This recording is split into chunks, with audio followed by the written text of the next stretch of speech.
Welcome back to another video on Call It a Holiday, and today we are going to explore Gili Trawangan, an island with no motorized vehicles, pristine blue waters, underwater sculptures, and an exciting party scene.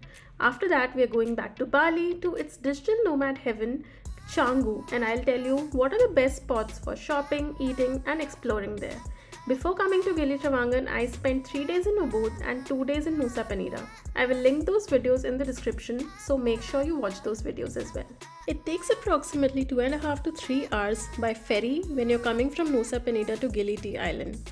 If your hotel is a little far from the ferry port, then you can take one of these horse carriages to carry your luggage to the hotel. We, however, booked a hotel very close to the ferry port, so we didn't have to take one. Hello from Gili Islands. We're in Gili Trawangan today and we're going to be here for 2 days. Let me give you a room tour.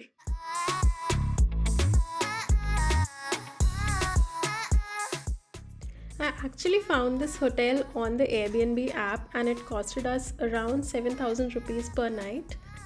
It's located really close to the ferry port and it's very spacious, so you should definitely check it out. It also has a really fun open air washroom with an open rooftop, which is very typical of Balinese hotels. It took us 2.5 hours to reach here from Nusa Penida, and the ferry was not that great. There was no ventilation, the toilet was really small, the AC was not working. We took Samaya speedboat. I would not recommend you to get that. We've booked Vijaya boat for our return trip to Sanur. It's supposed to be one of the best speedboats. It was also costing us cheaper than the Samaya one. We paid around 300k for 2 people, and it's also including transport to Canggu. Let me show you how the hotel looks a little bit from the outside. The front of the hotel is actually this Irish bar, which is really popular in Gili T, and this is the shared pool area. And the pub, which even though looks a little bit empty right now, gets completely packed after sunset. Off to see our first sunset of Gili Trawangan. Since there are no vehicles on the island, everybody rents bicycles, and since I can't ride a bicycle, we rented a double-seater bicycle.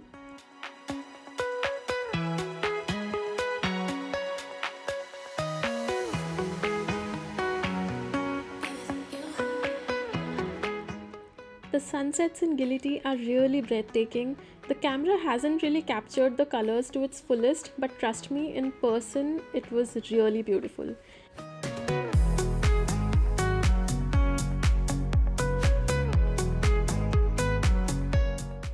After the sunset, we found this outdoor movie set up at one of the restaurants and they were playing Barbie, so I was really excited. After that, we just decided to grab some dinner before heading out to check out the infamous or famous party scene of Gili T.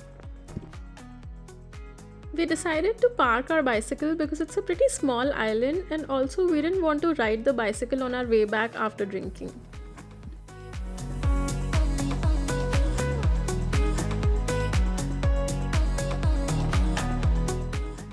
Even though the nightlife in Gili T is really fun, we decided to call it an early night because we had to wake up early the next day for snorkeling.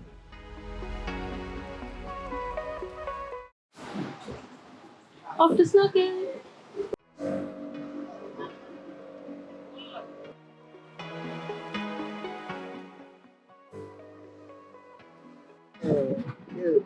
One, two, three. Apa ada lagi sih?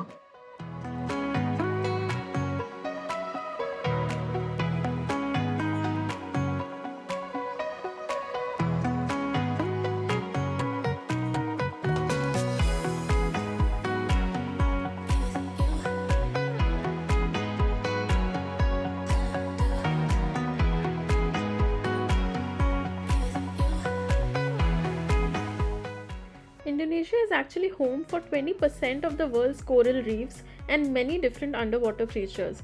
It actually has so many turtles that it's often called the turtle capital of the world. So diving or snorkeling here is an extremely rewarding experience.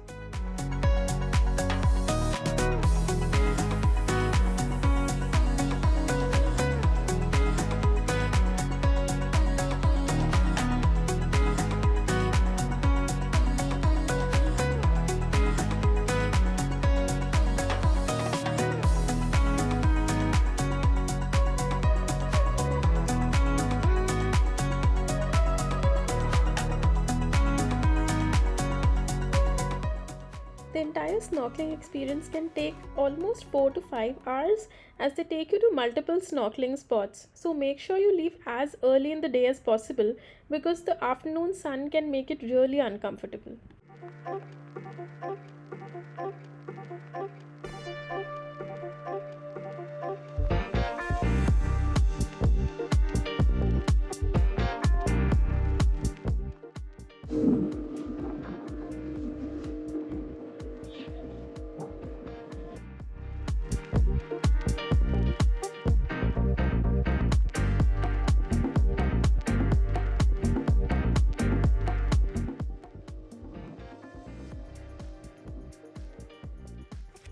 This was our final snorkeling spot of the day, and just look at the marine life. So stunning.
Yesterday was an amazing day. We started off our day with snorkeling.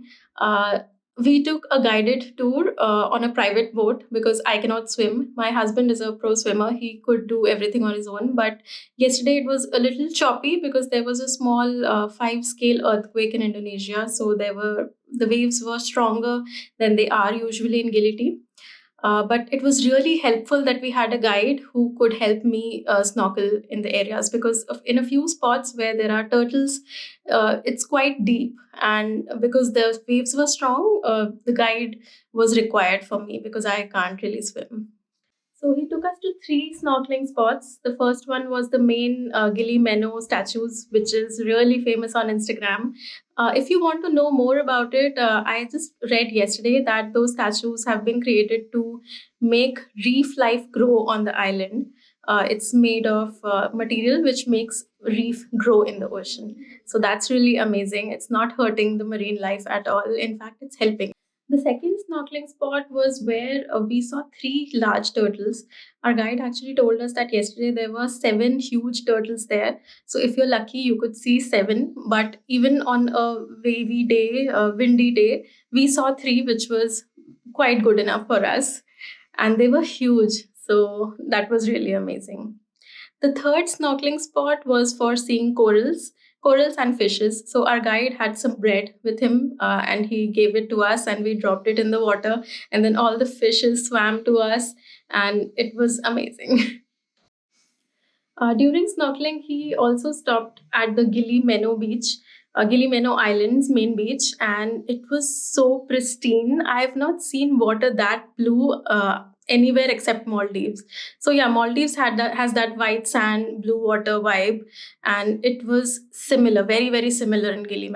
So if you're coming to the Gili Islands, it's like Gili T is the party island. Gili Air is also a similar vibe. It's little smaller in size, and Gili Meno is for couples. It's much quieter. There's not commercialization to the level to which it is in Gili T and Gili. So when we stopped at Gili Meno, we had some lunch. We did not have any breakfast before snorkeling because you're not supposed to eat at least 2 to 3 hours before going into the ocean.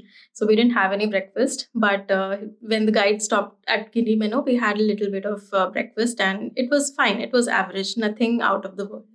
Afterwards, we just came back to our room and chilled out a little bit and then stepped out in the evening for sunset. And oh my god, what an incredible sunset it was! I think everybody, even the workers in Gili Tea Island, just stop whatever they're doing from 6 to 7 p.m. and everybody just looks at the sky.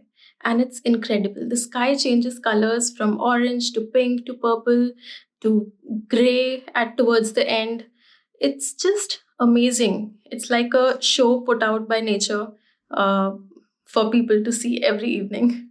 Another incredible thing that I really loved was the outdoor movie setup, which was in one of the hotels. I'll put it in text on the screen. I don't really remember which hotel had that, but that was really cool. And they were also playing the Barbie movie, which is quite latest. I mean, I don't know if it was a pirated version of the movie or if they had a legit copy, but yeah, just the fact that it was playing outdoor on a beach and everybody was glued to the screen, it was just really nice vibe.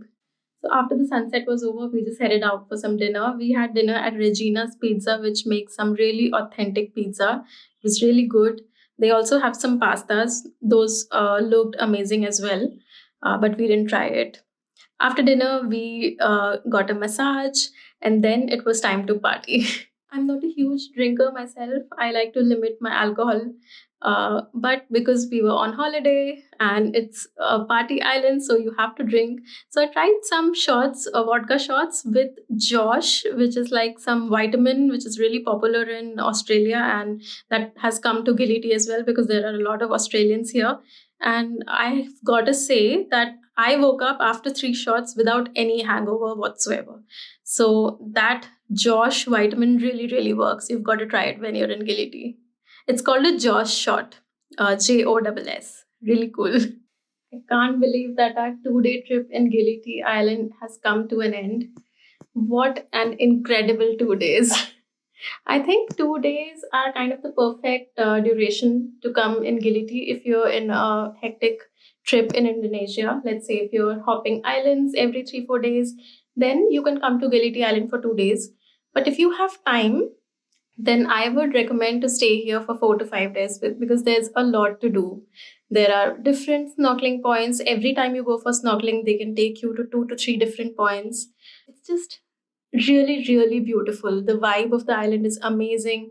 I've not been to an island like this before. I've traveled to Thailand, Sri Lanka, also been to few islands in Europe, but Gili Tea stands out on its own. It's amazing. Now we're going to head back to Bali. We're going to be in Canggu for 5 days and see you from Canggu.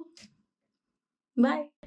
The first thing we did on reaching Canggu was go out for lunch at this delicious shabu shabu place.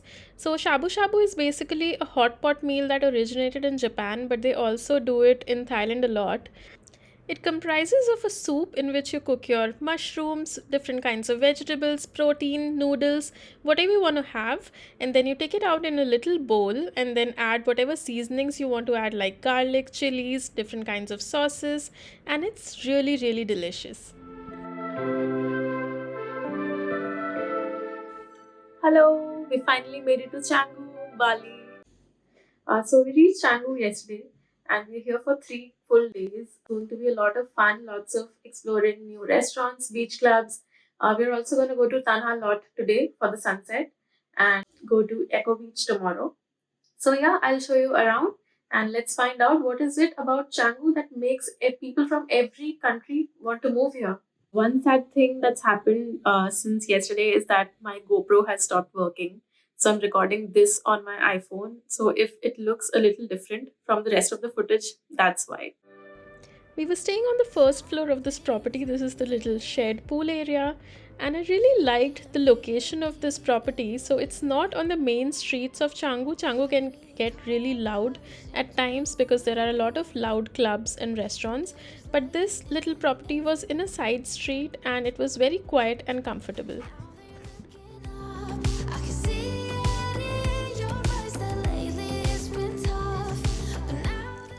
A lot of digital nomads have based themselves in Canggu, so you'll find a lot of Australian owned brands here, little boutique stores. So these are very, very overpriced, and I would not recommend shopping from here. I'll tell you where to shop from. These little stores are definitely not it.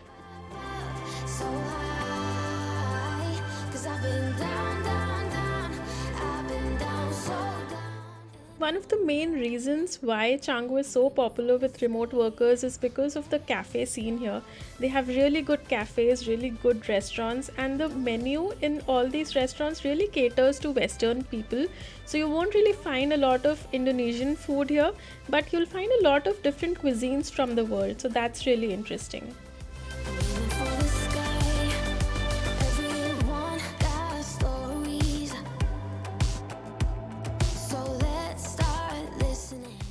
The most convenient way to commute within Canggu area is to download the Gojek app and call a bike taxi, or alternatively you can also rent your own scooter, which gives you more flexibility, which is what we did. Since Canggu was our last stop in Indonesia, we decided to go for some souvenir shopping, and Love Anchor shopping complex was our first stop. It's a very upscale mall kind of a situation, and I really felt that it was very overpriced compared to what I was looking for. I'm not sure about the quality, I'm sure it's much better than what you'll get at the street markets, but the price is just really exorbitant, so I didn't really buy anything from here. Other than clothes, they also have a lot of home decor and accessories here, so you can definitely check that out as well. So interestingly, we had actually given up and we were on our way to Seminyak area when we came across this market by chance, and they had really good stuff. It was very similar quality to Love Anchor and they were very open to haggling, so we had a very good time shopping from here.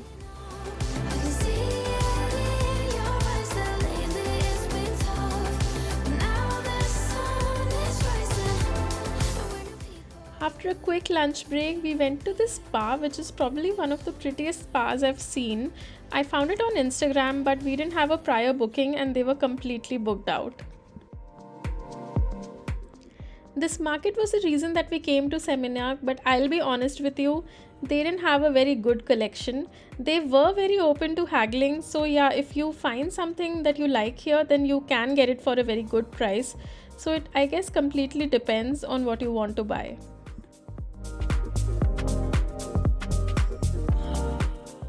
This is one of the most popular temples near Canggu, and it takes approximately 30 minutes to reach here. We came here for sunset and we were very lucky that it was low tide during this time, because when it's high tide, the entire temple is surrounded by ocean waves and you can't really walk up to the temple.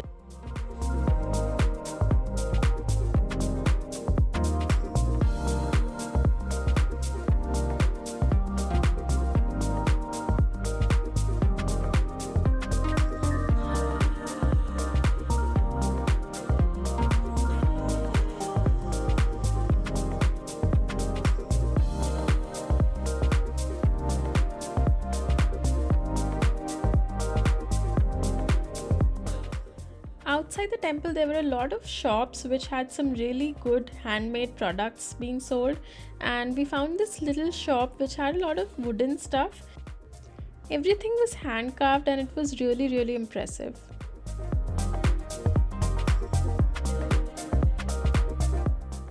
There was also a cafe nearby with actual luwaks sleeping outside, so we decided to try luwak coffee for the first time.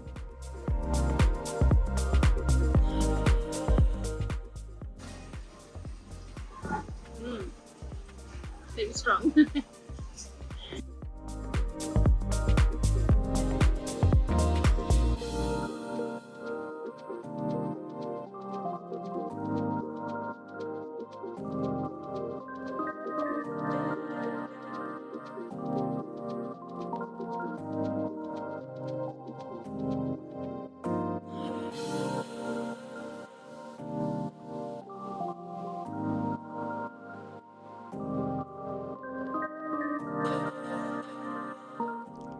This was our second full day in Canggu.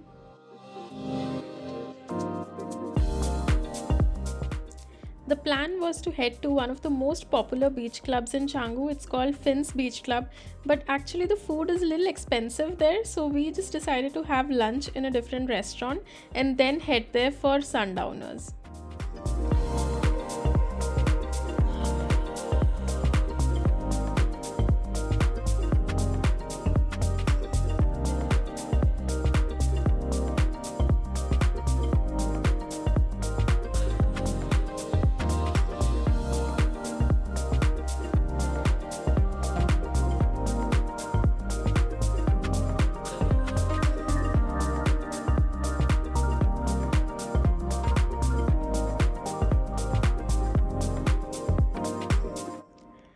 On our last full day, we had a little bit of free time, so we thought we'll head to Beach Walk Shopping Center and check out the different stores here.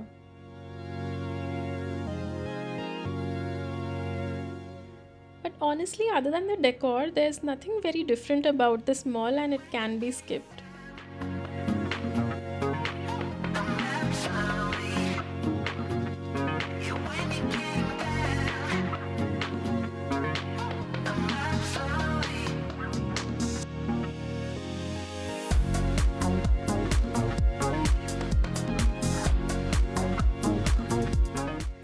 Coming to Echo Beach was probably one of the best ways to end this trip. We came here on our last evening and it was such a beautiful sunset.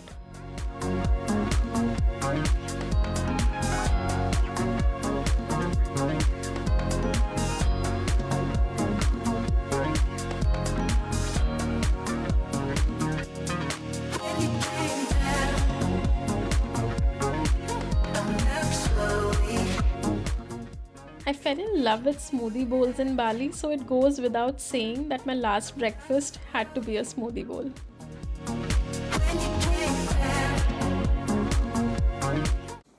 We've come to the end of our 3 days in Canggu, and it just flew by just like that. Didn't even realize 3 days are over. My favorite thing about Canggu was probably the restaurants. The food here is so good, so good. Like you can find any cuisine available in the world, and they have a restaurant, and it's all authentic because people from that country have come here to make the food for you. And yeah, we just tried so many cuisines in the last 3 days. I think French, Italian, Mexican, Georgian, just name any cuisine and you'll find it here. So that was amazing. And we found a few cool speakeasy bars, hookah clubs, and day clubs, beach clubs. So that was amazing. So I think Canggu is a very good way to end your trip in Indonesia or Bali in general because it's a very chill vibe. There's no hectic itinerary that you need to follow. Just come here, chill, have some fun, and end your trip on a great note. We did go to Kuta and Seminyak for a few hours, and I've got to say, Canggu has the best vibe. Seminyak was nice as well, but I just loved Canggu so much. Kuta is, I think, probably cheaper than Canggu. Definitely cheaper. The massage salons were cheaper.